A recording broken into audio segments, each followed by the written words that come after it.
Au fond de la forêt, un groupe d'hommes ignobles harcèle deux femmes. Au moment où ils s'apprêtent à se frayer un chemin, ils sont coupés en deux. Heureusement, un chevalier se présente sous le nom d'Arc et commente à quel point ils sont répugnants. Revenons un peu en arrière. Qui est Arc? Un jour, un homme en armure s'est réveillé au milieu d'une forêt sans aucun souvenir de l'endroit où il se trouvait et de la façon dont il y était arrivé. Il reconnaît son armure et ses armes comme des objets d'un jeu qu'il joue en tant que personnage qu'il a nommé Arc, et comme tout semble trop réaliste pour être un rêve, il théorise que cela doit être dans le jeu. Arc teste ses compétences à l'épée et découvre qu'il en est malade. Il a également des pouvoirs magiques parmi ses capacités. Apparemment, son personnage était un chevalier sacré avec des compétences de la classe des prêtres. En d'autres termes, l'homme est vraiment fort, il n'aura donc aucune difficulté dans ce monde. Mais il a un petit problème cependant, le capitalisme est roi, et Arc n'a ni nourriture ni argent, comme moi. Pendant le voyage, il teste ses différentes compétences et s'amuse sans rien gagner. En chemin, Arc trouve une rivière et commente à quel point elle est réaliste. Puis il enlève son casque pour se regarder dans le reflet. Arc panique et se souvient qu'il a choisi l'avatar squelette dans le jeu. Il craint que les villageois ne le découvrent et qu'il ait peur de lui, le chasse, voire le tue. Ainsi, Arc décide d'attirer le moins d'attention possible sur lui. Il arrive pour la première fois dans la ville fortifiée de Luvirt. Alors qu'il marche et observe les environs, il aperçoit une auberge familière. Il note que la ville a plus une atmosphère médiévale qu'une fantaisie. Puis il entre dans une ruelle et il surprend une conversation entre un humain et un elfe. En voyant les oreilles pointues de l'elfe, Arc s'excite. C'est le vrai fantasme. En entendant ces paroles, elle se couvre les oreilles et disparaît rapidement, battant les plans d'Arc de la suivre. Cependant, il la cherche jusqu'à ce qu'il tombe finalement sur une guilde de mercenaires, un endroit où il peut accepter des missions moyennant des frais. Il fait son chemin à l'intérieur et il attire immédiatement l'attention de tout le monde. Arc se dirige vers le greffier et demande une licence de mercenaire afin qu'il puisse accepter des missions. Bien que l'homme pense déjà qu'Arc a un excellent travail de chevalier, il l'informe qu'il doit chasser 3 bêtes, monstres ou bandits pour obtenir une licence. Quand Arc s'éloigne, un autre homme s'approche du préposé.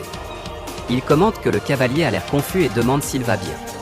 Le préposé lui dit qu'il a probablement été forcé d'être un mercenaire pour s'occuper d'un enfant malade. Cela incite l'homme à encourager Arc, et Arc est amusé par leur conversation alors qu'il conclut qu'on lui a déjà attribué une trame de fond tragique. Le cavalier se dirige vers la forêt pour aller chasser. Jusqu'à présent, il a déjà vaincu 2 sangliers. Il s'ennuie parce qu'il espérait en fait tuer une créature plus fantastique. Arc obtient bientôt ce qu'il veut lorsqu'il rencontre un ORC, et l'euphorie commence à pomper à l'idée de finalement battre un monstre. Il frappe l'ogre sans effort et, d'un seul coup, coupe la bête en 2. Alors qu'il retourne à la guilde des mercenaires, il rencontre un groupe de bandits qui se rallient à des civils innocents. 2 femmes sont recroquevillées dans la peur, tandis que les autres ont déjà été tuées par des bandits. En fin de compte, il ne peut pas rester là et assister à une telle cruauté, alors Arc vient en aide aux femmes et il élimine toute la bande de bandits avec sa puissante épée. Les femmes sont très reconnaissantes d'avoir été sauvées et expriment abondamment leur gratitude. L'une des femmes est Lorraine Lareya du Lavierte, de la famille Lavierte, et l'autre est son assistante, Rita. Rita lui demande s'il est chevalier au service d'un gentilhomme. Arc ne peut pas répondre à cela car, dans le jeu, son personnage a été maudit bien qu'il soit un chevalier sacré et est en voyage pour trouver un remède. Au lieu de cela, il dit aux femmes de se couvrir car leurs vêtements ont été déchirés par des bandits. Quel chevalier! Arc se débarrasse alors des corps des bandits en les brûlant, et il est surpris de son absence de culpabilité. Ne vient-il pas de prendre la vie d'un autre humain? C'est peut-être parce qu'il était mauvais? Il jette rapidement un coup d'œil aux femmes et, après s'être assuré qu'elles ne portent pas leur attention sur lui, il décide de piller les bandits. Quel mercenaire! Sur ce, ils retournent ensemble dans la ville de Luvirt.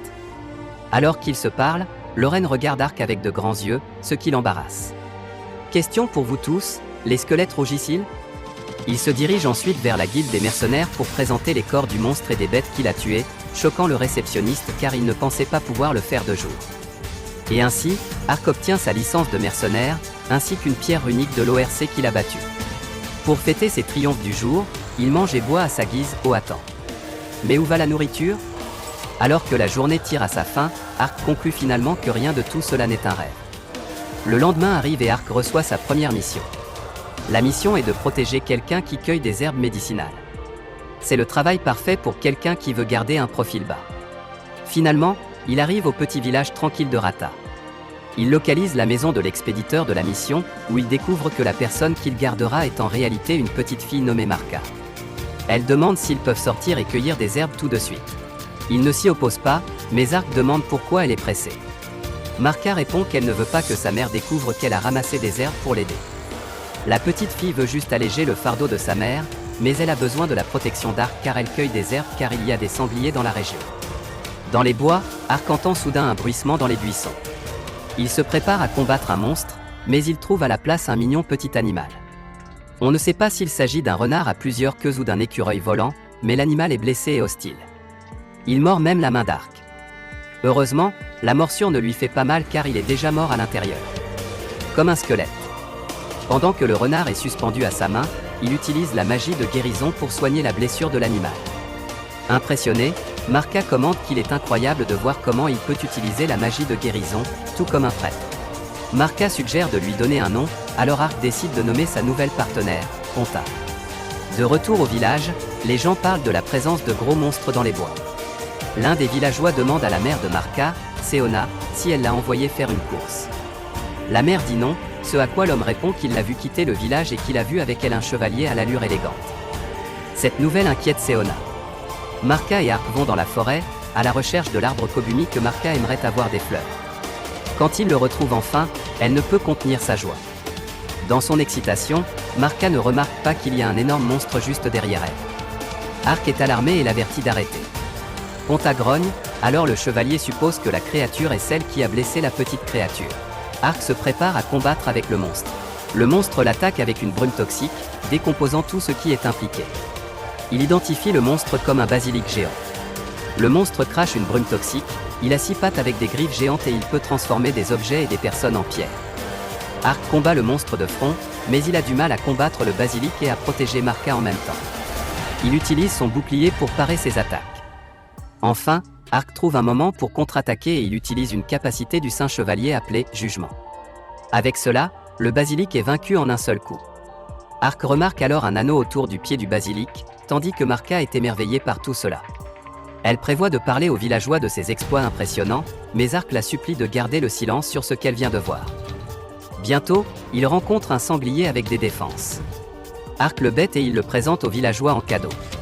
Seona arrive et embrasse Marka, incroyablement soulagée qu'elle soit en sécurité. Ark s'excuse auprès de la mère de Marka de ne pas l'avoir consultée avant de l'accompagner dans les bois.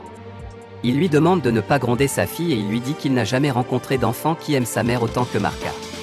Seona sourit et elle remercie le chevalier.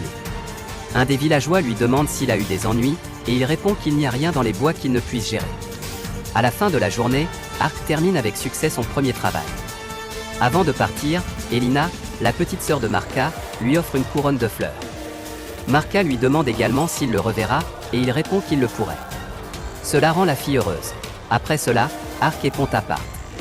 Pendant ce temps, dans une autre partie de la forêt, un grand groupe de cavaliers combat un autre basilic géant. Après avoir transformé bon nombre de leurs troupes en pierre, le basilic est finalement vaincu. 2 chevaliers de rang supérieur tombent sur le basilic qu'Ark a tué. Ils sont perplexes quant à savoir qui aurait pu le vaincre d'un seul coup. Quant à Ark, il retourna à l'auberge en profitant de son repos. Bien sûr, cela inclut la consommation d'alcool. Ponta est aussi avec lui et elle mange des fruits. Une femme elfe se promène seule dans les bois au milieu de la nuit. Elle réfléchit à la façon dont elle veut être plus forte que quiconque. Elle croit que l'accord entre les humains et les elfes comme elle n'est guère plus qu'une farce et que les humains se feraient lentement un chemin vers les terres elfiques.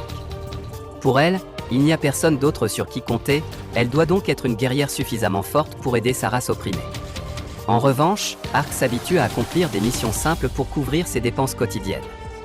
Ailleurs, un homme riche nommé Tyron reçoit un rapport sur la tentative d'assassinat raté de Lorraine. Il semble que derrière l'embuscade de Lorraine et Rita se trouve cet homme méchant. Tyron est également à l'origine de l'apparition de basilics géants autour de la forêt. Apparemment, les monstres étaient encore au stade expérimental, ce qui a entraîné un échec. Les basilics ont été importés de l'Empire d'Orient et amenés à Luvir. Il est révélé que le prince Dakar vise Luvir.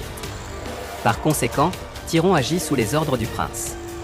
Peut-être que les partisans du prince Dakar de l'Empire d'Orient l'ont dit explicitement, si les terres du nord du royaume étaient sous le contrôle du prince, l'Est pourra se concentrer sur leur invasion de l'Ouest. Mais pourquoi Luvirt? C'est parce que la famille a le soutien du prince secte de l'Empire d'Occident. Tyron ordonne alors à son subordonné de préparer quelques produits à lancer sur le marché. De retour à Ark, il vient de sortir du repère des voleurs, portant des trucs pillés. La femme elfe l'attaque de nulle part, lui faisant perdre le butin. Il sort son épée et se défend. La jeune fille lui dit qu'elle rendra les enfants qu'il a kidnappés. Arc est perplexe. Il n'a aucune idée de ce dont il parle. Elle perd sa concentration lorsque Ponta apparaît, accroché au dos d'Arc. La jeune fille identifie Ponta comme un Ventuvulpi. Elle mentionne également que Ponta est une créature spirituelle. Les créatures spirituelles sont connues pour être prudentes et elles apprécient rarement les elfes comme elle. Arc dit que Ponta le suit depuis qu'il l'a aidé, et la fille est maintenant convaincue qu'il n'est pas mauvais. Elle s'excuse alors de l'avoir attaqué. Lorsqu'on lui demande ce qui l'a amené là, elle explique que les bandits occupant le repère chassaient les elfes. Cela ne devrait pas surprendre puisque les elfes ont un prix élevé sur les marchés aux esclaves. Avant qu'elle ne puisse continuer son chemin, Arc lui propose son aide, mais la fille refuse son offre et elle dit que c'est une question que seuls les elfes doivent résoudre. Et sur ce, elle s'en va toute seule. Arc est déterminé à l'aider. Selon lui, c'est l'un de ces cas dans le jeu où un joueur peut aider une belle fille. En tant que joueur, il ne peut pas manquer cette opportunité passionnante. Ce soir-là, il se récompense à nouveau pour la journée fatigante. Le lendemain, Arc, avec Ponta perché sur son épaule, s'aventure dans la forêt des elfes, espérant rencontrer à nouveau la jeune fille. Il est témoin de chasseurs d'elfes qui capturent un groupe de jeunes filles elfes. Il les observe et découvre que ces chasseurs d'elfes ont un mépris total pour les autres races. La fille qu'il a rencontrée la nuit précédente apparaît et elle fait face seule au groupe de chasseurs. L'un des chasseurs, Udolan, utilise l'une des filles comme otage. La fille arrête d'attaquer. Les autres hommes commencent à la harceler, mais elle ne peut rien faire car Udolan tuera les autres filles.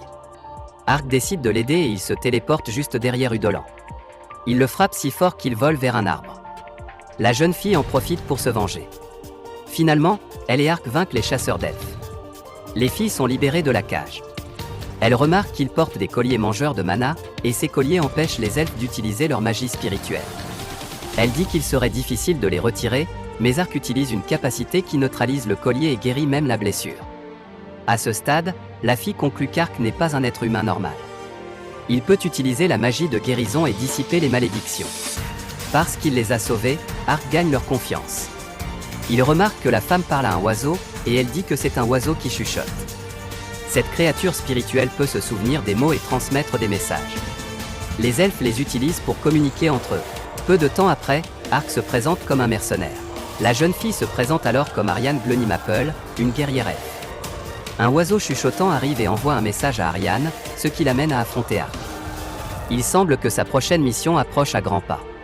Pour Arc, chaque jour est une bataille constante pour cacher son identité alors qu'il accomplit des missions et vit sa vie quotidienne.